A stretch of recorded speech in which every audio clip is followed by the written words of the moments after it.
Welcome to our channel. Today we how to authorize a Bluetooth keyboard with iPad, beginner guide step by step clearly. To begin, ensure your iPad is powered on. Go to the home screen. Swipe down from the top right corner to open Control Center. Tap on the Bluetooth icon to enable Bluetooth if it's not already on. Now, take your Bluetooth keyboard. Make sure it's charged or has fresh batteries. Turn on your keyboard using its power switch. Locate the Bluetooth pairing button on your keyboard. Press and hold the pairing button until the Bluetooth light starts blinking. Return to your iPad. Open the Settings app. In the Settings menu, tap on Bluetooth.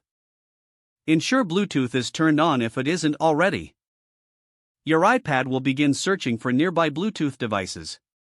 Look for your keyboard's name under the Other Devices section. Once you see it, tap on your keyboard's name. Wait for your iPad to connect to the keyboard. You may see a prompt asking you to enter a code. If prompted, type the code shown on the iPad using the keyboard.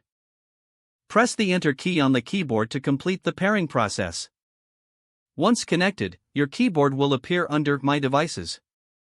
You can now start using your keyboard with your iPad. To test the connection, open any app that allows typing. Start typing using your Bluetooth keyboard. If it works smoothly, your setup is complete. If the page does not load, refresh the browser or try again in a private or incognito window. Make sure you are using the correct email address, then retype it carefully to avoid small typos. If your password is not accepted, use the reset option and create a new strong password you can remember. Check your spam folder for verification or security emails, then complete any requested confirmation steps. Don't forget to like this video and subscribe to our channel for more step-by-step tech guides.